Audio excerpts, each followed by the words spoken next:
If you're watching this video, then chances are you probably already have a decent idea of how bad the third-party situation has been with Nintendo. It's a real problem. But it hasn't always been a problem. Back in the NES and SNES era, things were actually pretty good. In fact, the Super Nintendo had it was the golden era. It had amazing third-party games, had amazing first-party games. It was just an incredible system from every angle. But Nintendo had this sense of quality control. Remember the Nintendo seal of quality? And that didn't really excite every third-party developer. Now, as Nintendo transitioned over to the 3D era, they decided to stick with the cartridge-based approach.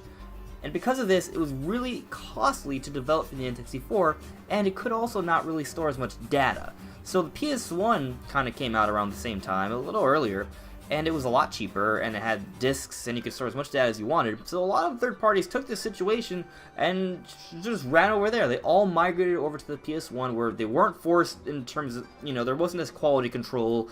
It was really cheap, and they could pretty much create whatever the hell they wanted on this disc-based system that could store a lot of data.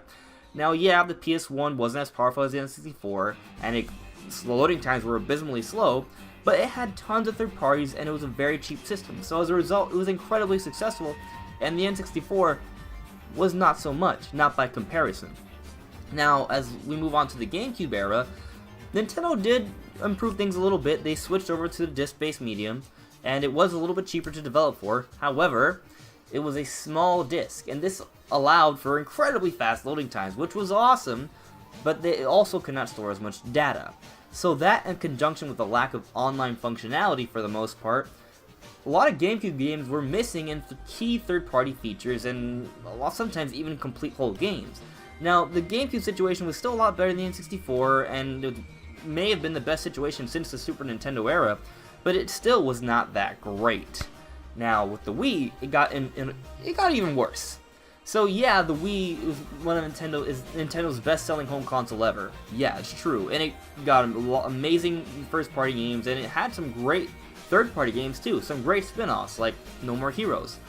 But it didn't get the multi-plats, it didn't get the Soul Caliburs, it didn't get the Assassin's Creeds, nothing like that.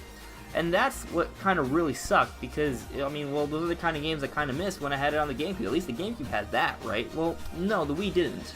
The Wii did not. And the reason being is because the Wii, basically, which was a souped-up GameCube, it did not have this advanced architecture like the PS3 or the 360. It was very different. The difference between them was huge. And basically, if you wanted to put a game that was developed for 360 or PS3 onto the Wii, you have to create an entirely new game.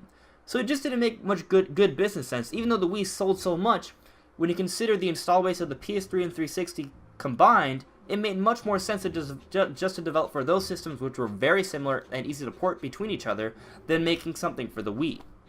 So as a result, the Wii situation was still a poor third-party support situation. Now, with the Wii U, things were pretty different, and in a very bad way.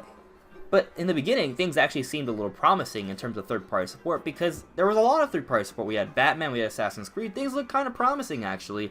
However, those games were ports that were a little old. Most people who enjoyed those franchises had already played them.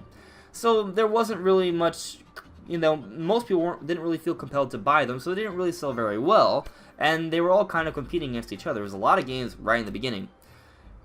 And the Wii U bombed amazingly well. It's the perfect example of how to not sell a home console. It just did terrible in so many different ways.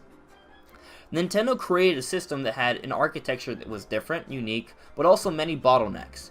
And this basically made development incredibly difficult and challenging and very hard to port to. Even if it was technically more powerful than the PS3 and the 360, it was just really hard to get games to run on that system.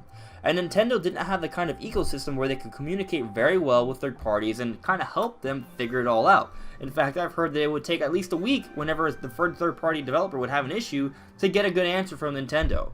That's just terrible. So basically, developing for the Wii U was a painstaking and grueling process that ultimately amounted to a game that just didn't sell well. So here we have developers that invest a year, 2 years, 3 years on a game, and then it ends up just bombing, and the entire experience was miserable. So what happened? third parties completely pulled out of the terrible situation that was the Wii U. It was complete failure, it didn't sell well, it wasn't going anywhere, and the Wii U was the worst situation for third party support ever. Ever. And it was just bad. So because of that, third parties feel burned. There's like this memory of the terrible Wii U situation and Nintendo's poor history with third parties, like since pretty much ever. And well, going into the Switch, it's an uphill battle. It really is. But the Switch is kind of an interesting situation because Nintendo went ahead and partnered with Nvidia, and they've created this amazing, powerful mobile chip that's most people are very comfortable with. It's very easy to develop for. We're hearing tons of people say how easy it is to develop, or how it's speedy the development process is. We're hearing developers putting basically an entire game on within a week, and it's amazing what we're hearing. And it supports all the common engines, Unreal, Frostbite. Things are very promising. Nintendo has changed around their internal structure. Their ecosystem is a lot better now. There's tons of reasons to think that the Switch can have good third-party support. Yeah, it's not as powerful as PS4 or Xbox One, but that's not really the problem. Third parties could put games on PS3 and 360 if they wanted to. Their architecture is close enough that they could just scale down features and it would work. It really comes down to the relationship Nintendo has with third parties, and as I said in the past, Nintendo has a very bad history, and it's an uphill battle now. But they've created an ecosystem and a system where it's pretty good in terms of development. They just have to sell really well and force developers to eventually give it a chance. But we're not there yet.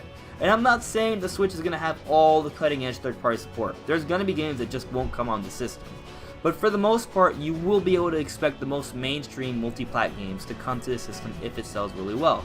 We're already getting some of the sport games and some of the smaller games and indie games and such, so things are starting to look up. They really are. But we're not there yet. It's still a problem, and I'm not going to ignore that fact, and it may not change. It could change, but it may not.